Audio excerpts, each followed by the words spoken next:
ফাইলটা কেন করা হয় আপনারা যারা যদি প্রাইভেট সেক্টরে থাকেন, যেমন আমি যেটা মাল্টিনেশনাল কোম্পানিতে চাকরি করেছি,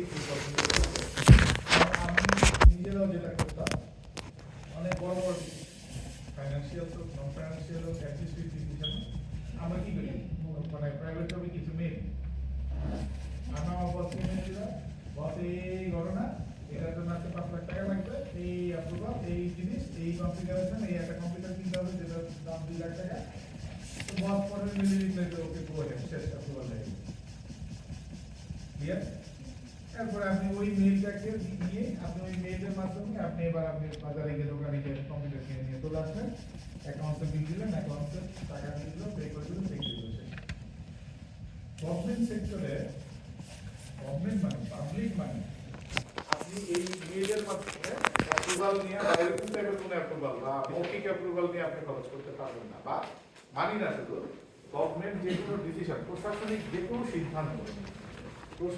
যে কোনো সিদ্ধান্তই আপনি মৌখিক বা ইনফর্মাল ওই মেইলে দিলাম, এই দিলাম, হয়ে গেল, মেসেজে দিলাম, হোয়াটসঅ্যাপে দিলাম, হবে না। আপনি কর্পোরেট জবে ঠিক আছে, কর্পোরেট জবে আপনার হোয়াটসঅ্যাপে অ্যাপ্রুভাল। তো এই যে দেখেন এখানে বলা আছে কি, এটা হচ্ছে ইয়েতে সচিবালয়ের নির্দেশিকার নাম তো শুনেছেন, এখানে সব কথাই সচিবালয়ের নির্দেশিকা। নোট বলতে কি বোঝায়? নোট বলতে নিষ্পত্তি সুবিধা থেকে ইলেকট্রনিক পদ্ধতি বা লিখিতভাবে নথিতে উপস্থাপিত বক্তব্য, মন্তব্য বা প্রস্তাবকে বোঝায়। এই যে নথিতে উপস্থাপিত, এটা একটা নথি, নোট বলা হচ্ছে। তার মানে আপনার অফিসের যে কোনো প্রশাসনিক বা যে কোনো সিদ্ধান্ত, ওই যে ওখানে বলা হচ্ছে দেখেন, বক্তব্য, মন্তব্য বা প্রস্তাব। আপনি যদি যে কোনো বক্তব্য, আপনি যে কোনো মন্তব্য করতে চান এবং যে কোনো প্রপোজ করতে চান, সেই সব কিছুই আপনাকে এই ফাইলের মাধ্যমে, নোট প্রসেসের মাধ্যমে আপনাকে অ্যাপ্রুভাল দিতে হবে। এই জন্য হচ্ছে একটা ফাইল। এই পদ্ধতি সচিবালয়ের নির্দেশিকায় বলা আছে যে আপনাকে প্রত্যেকটা অফিসে এরকম ফাইল ম্যানেজমেন্ট করতে হবে। সেই কারণেই প্রত্যেকটা গভর্নমেন্ট অফিসে এরকম ফাইল, মানে এটা কিন্তু এমনি আসে না, এটা এই সচিবালয়ের নির্দেশিকা অনুসারে আসে। এবং এই ফাইলের একটা নাম্বার আছে, এই নাম্বারটা কোন ফরম্যাটে বসে সেটা আপনাদের ফাইল ম্যানেজমেন্ট ক্লাস একটা বুঝবেন। এই নাম্বারটাও কিন্তু একটা সিস্টেম আছে, একটা প্রসেসের মাধ্যমে সেটা। যেহেতু আমার ক্লাস নোট নিয়ে, আমি শুধু নোট নিয়ে বলতেছি। আমরা যদি ফাইলটা খুলি যে কোনো অফিসে, আমরা দুটো পার্ট দেখতে পাই, তাই না? যারা এর আগে দেখেছেন বা করেছেন, সেটা হচ্ছে এই বাম পাশে থেকে নোটাংশ, নোটের অংশ, নোটশিট থেকে, আর ডান পাশে হচ্ছে পত্রাংশ। তাহলে এই যে নোটের অংশটা, এটা সাধারণত এই অফিসে এটা লিগ্যাল সাইজের পেপারটাকে দেওয়া হয়। এগুলো বাজারে কিনতে পাওয়া যায়। এই লিগ্যাল সাইজের পেপারটা বিভিন্ন অফিসে বিভিন্ন কালার ইউজ করে, যেমন আমাদের এখানে সাদা ইউজ করি, কেউ নীল ইউজ করে, কেউ নীল ইউজ করে, বিভিন্ন কালার ইউজ করে। খাবেন না একটা কাগজ আসলে এটা কই? এই লিগ্যাল সাইজের পেপার আপনি বাজারে কিনতে পাবেন, সেটা নিয়ে আসবেন।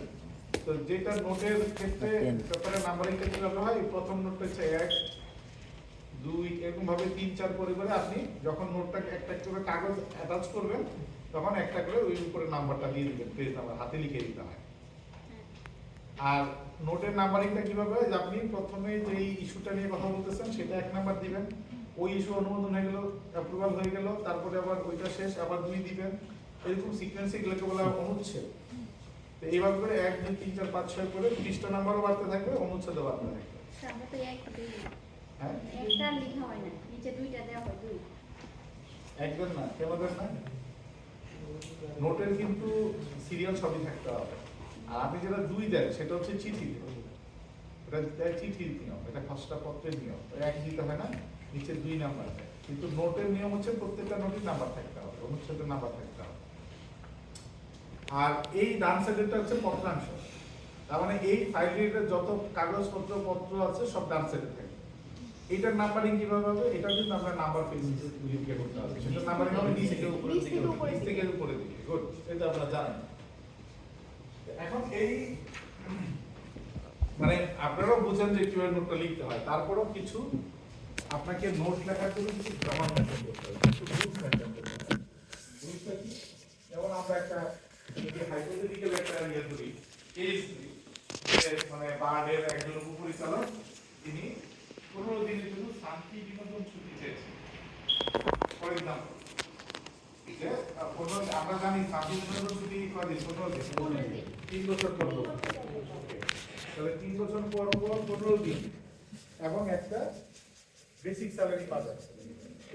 এইটাই তো নিয়ম সংবিধানের। তাহলে এটা আমাকে এই তো পেয়ে গেলি সাথে আমাকে আবার নোটে লিখতে হবে না।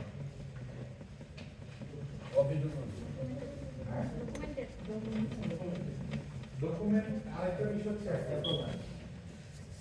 আপনাকে এই যে বললাম যে আপনি পাবেন এটা বলাই আছে যে 3 বছর পর পর 15 দিনের জন্য আপনি ছুটি পাবেন ইনক্লুডিং ওয়ান বেসিক স্যালারি। তো এটা তো সেট করাই নিয়ম। তাহলে আবার 3 বছর পর পর আপনাকে ফাইলে অ্যাপ্রুভাল দিতে হবে কেন? যেহেতু ফাইন্যান্সিয়াল স্টাফ আছে এখানে প্রশাসনিক সিদ্ধান্তের ব্যাপার আছে এই জন্য আপনাকে সেটা নথিতে দিয়ে অনুমোদন করেই আপনাকে এটা করতে হবে। তো এইটাই সরকারি রুল। ঠিক আছে, এখন এরকম একটা বিষয় আপনি আপনার দপ্তরে মহাপরিচালক বরাবর বা প্রিন্সিপাল বরাবর আপনি এরকম একটা আবেদন